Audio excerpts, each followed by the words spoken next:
भारत की संस्कृति में अनेक पर्व और त्योहार आते हैं, लेकिन उनमें से कुछ ऐसे होते हैं जो केवल धार्मिक दृष्टि से ही नहीं बल्कि सामाजिक और नैतिक शिक्षा देने के लिए भी जाने जाते हैं। दशहरा, जिसे विजयादशमी भी कहा जाता है, ऐसा ही एक पर्व है। यह त्योहार हर साल आश्विन मास की शुक्ल पक्ष की दशमी को मनाया जाता है और पूरे देश में बड़े हर्ष और उल्लास के साथ मनाया जाता है। इसका मूल संदेश है सत्य और धर्म की अधर्म पर विजय। दशहरे की लोकप्रियता का सबसे बड़ा कारण है इसका संबंध रामायण से। त्रेता युग में लंका के राजा रावण ने माता सीता का हरण किया, तब भगवान श्री राम ने वानर सेना और अपने भाई लक्ष्मण के साथ मिलकर रावण से युद्ध किया। कई दिनों तक चला यह भीषण युद्ध अंततः दशमी तिथि को समाप्त हुआ, जब राम ने अपने दिव्य ब्रह्मास्त्र से रावण का वध कर दिया। यह विजय केवल एक युद्ध की नहीं थी, बल्कि यह अच्छाई की बुराई पर जीत का प्रतीक बन गई। आज भी इस ऐतिहासिक घटना को याद करते हुए जगह जगह रामलीला का मंचन किया जाता है। दशहरे के दिन रावण, मेघनाद और कुंभकर्ण के पुतलों का दहन किया जाता है। यह दहन केवल पुतलों का ही नहीं, बल्कि हमारे भीतर बसे अहंकार, क्रोध और अन्याय जैसे दोषों का भी प्रतीक है। जब हम उन पुतलों को जलते देखते हैं, तो हमें यह स्मरण होता है कि हर बुराई का अंत निश्चित है। इस पर्व का एक और विशेष महत्व यह है कि यह हमें नई शुरुआत का अवसर भी देता है। भारत में लोग इस दिन शस्त्र पूजन और वाहन पूजन करते हैं।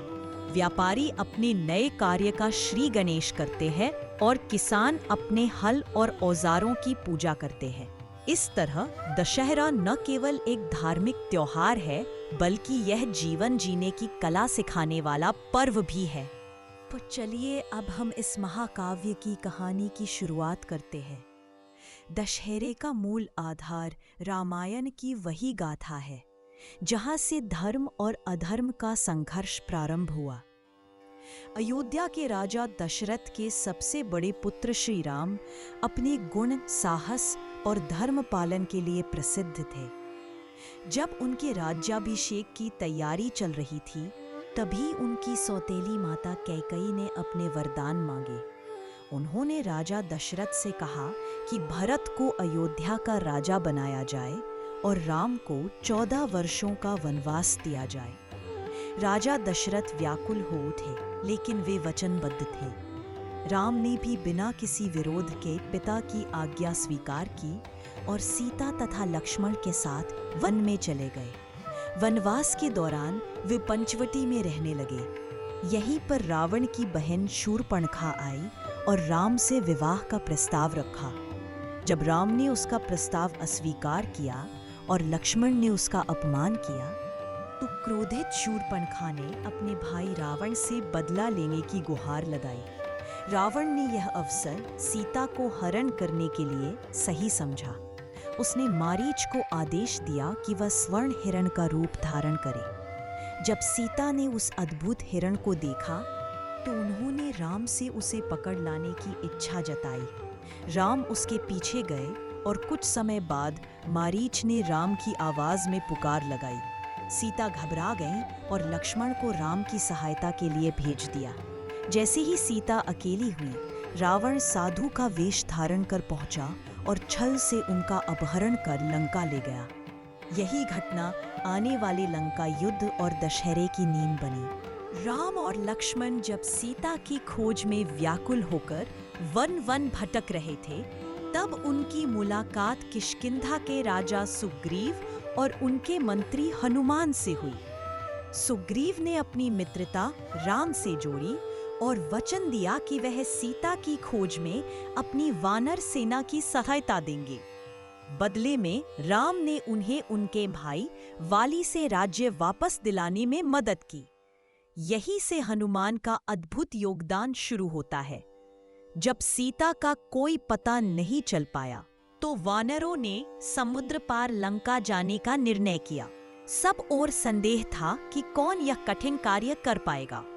तभी जामवंत ने हनुमान को उनकी असली शक्ति का स्मरण कराया।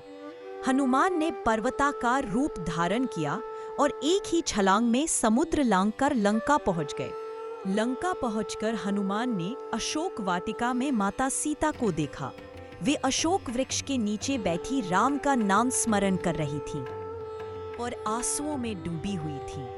हनुमान ने राम की अंगूठी सीता को देकर विश्वास दिलाया कि भगवान राम शीघ्र ही उन्हें मुक्त करने आ रहे हैं। सीता ने भी अपने चूड़ामणि हनुमान को दिया ताकि वह इसे राम को दिखाकर अपनी स्थिति का प्रमाण दे सके। सीता से मिलने के बाद हनुमान ने लंका में भारी उत्पात मचाया। उन्होंने अनेक राक्षसों का संहार किया और अपनी पूंछ में आग लगने पर पूरी लंका को जला डाला। इसके बाद वे राम के पास लौटे और उन्हें सीता का संदेश सुनाया। यह घटना राम की सेना के उत्साह को बढ़ाने वाली थी और यही आगे के लंका युद्ध की पृष्ठभूमि बनी। हनुमान के लौटकर समाचार देने के बाद राम और उनकी वानर सेना समुद्र तट पर पहुंची। नल और नील ने समुद्र पर तैरते पत्थरों से राम सेतु का निर्माण किया और पूरी सेना लंका पहुंच गई। वहां पहुंचकर राम ने रावण को एक अंतिम अवसर दिया कि वह सीता को लौटा दे और युद्ध से बचे। लेकिन अहंकार से भरे रावण ने इस प्रस्ताव को ठुकरा दिया। युद्ध का आरंभ हुआ। दोनों पक्षों के बीच भीषण टकराव होने लगा।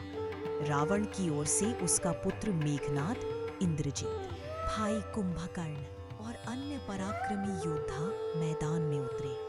मेघनाद ने अपनी मायावी शक्तियों से लक्ष्मण को नागपाश में बांध दिया। तब हनुमान गरुड़ जी का स्मरण करके उन्हें मुक्त कराए। बाद में मेघनाद ने शक्ति बाण चलाकर लक्ष्मण को गंभीर रूप से घायल कर दिया। लक्ष्मण को बचाने के लिए हनुमान संजीवनी बूटी लेने हिमालय पहुंचे और पूरा पर्वत ही उठा लाए।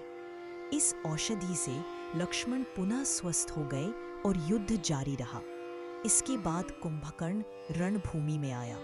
वह विशालकाय और अजेय प्रतीत होता था, लेकिन अंततः राम ने अपने बाणों से उसका वध कर दिया। धीरे धीरे रावण की पूरी सेना नष्ट हो गई। उसके सभी प्रमुख योद्धा मारे गए। अब केवल रावण ही शेष बचा था। यह युद्ध उस अंतिम और निर्णायक मुकाबले की ओर बढ़ रहा था, जहां राम और रावण आमने सामने होने वाले थे। लंका की रणभूमि में अब अंतिम क्षण आ पहुंचे थे। एक ओर अहंकार और अत्याचार का प्रतीक रावण खड़ा था, तो दूसरी ओर धर्म और सत्य का प्रतिनिधि भगवान श्री राम। दोनों के बीच हुआ यह युद्ध केवल दो योद्धाओं का नहीं, बल्कि अधर्म और धर्म का अंतिम निर्णायक संघर्ष था। रावण ने अपने मायावी अस्त्र शस्त्रों का प्रयोग कर आकाश को बाणों से भर दिया। उसके 10 सिर और 20 भुजाएं निरंतर राम पर आक्रमण कर रहे थे। राम भी हर वार का जवाब शौर्य और धैर्य से दे रहे थे, किंतु हर बार जब रावण पर बाण लगता, वह फिर जीवित हो जाता। राम को समझ नहीं आ रहा था कि आखिर रावण क्यों नहीं मर रहा। तब विभीषण ने राम को बताया कि रावण की नाभि में अमृत कुंभ है। जब तक उस पर आघात न किया जाए, तब तक उसका वध असंभव है। यह सुनकर राम ने मन में संकल्प किया कि अब अंतिम वार नाभि पर ही करना होगा। राम ने आदित्य हृदय स्तोत्र का स्मरण किया, सूर्य देव का आशीर्वाद लिया और अपने धनुष पर एक दिव्य बाण चढ़ाया। उस बाण को उन्होंने रावण की नाभि की ओर लक्षित कर छोड़ा। बाण सीधा जाकर रावण के नाभि कुंभ को भेद गया। अमृत का प्रभाव समाप्त होते ही रावण भूमि पर गिर पड़ा और उसका अंत हो गया। उस दशमी दिन की वह घड़ी थी जब संसार ने देखा कि अहंकार और अधर्म का अंत निश्चित है और सत्य की सदैव विजय होती है। यही क्षण आगे चलकर विजयादशमी या दशहरा के रूप में मनाया जाने लगा। दशहरे की ये पूरी गाथा हमें केवल एक ऐतिहासिक घटना की याद ही नहीं दिलाती, बल्कि यह हमारे जीवन के लिए भी गहरा संदेश छोड़ती है। रावण विद्वान, बलशाली और ज्ञानी था, परंतु उसका अहंकार और अधर्म ही उसके पतन का कारण बने। दूसरी ओर भगवान श्री राम ने हमेशा सत्य, धैर्य और धर्म का पालन किया और अंततः विजय प्राप्त की। यही विजय हमें बताती है कि बुराई कितनी भी शक्तिशाली क्यों न हो, उसका अंत निश्चित है। आज भी दशहरे पर रावण, मेघनाद और कुंभकर्ण के पुतले जलाए जाते हैं। यह केवल परंपरा नहीं, बल्कि एक प्रतीक है कि हमें अपने भीतर की बुराइयों जैसे क्रोध, लोभ, ईर्ष्या और अहंकार को जलाना है। जब हम इन पुतलों को जलते देखते हैं तो यह हमें याद दिलाता है कि हर वर्ष हमें स्वयं के भीतर झांकना चाहिए और अपने दोषों को दूर करने का प्रयास करना चाहिए। दशहरा हमें नई शुरुआत करने की प्रेरणा भी देता है। इस दिन शस्त्र पूजन, वाहन पूजन और नए कार्यों का आरंभ करना शुभ माना जाता है। किसान अपने औजारों की पूजा करते हैं, व्यापारी अपने नए लेखे की शुरुआत करते हैं और परिवारजन अपने जीवन में शुभता का स्वागत करते हैं। इस पर्व का यही संदेश है कि जीवन में धर्म और सत्य का मार्ग अपनाकर हम सफलता और शांति दोनों पा सकते हैं। तो आइए इस विजयादशमी पर हम सब ये संकल्प लें कि हम अपने भीतर की बुराइयों को समाप्त करेंगे और अच्छाई, सत्य और धर्म को अपनाएंगे।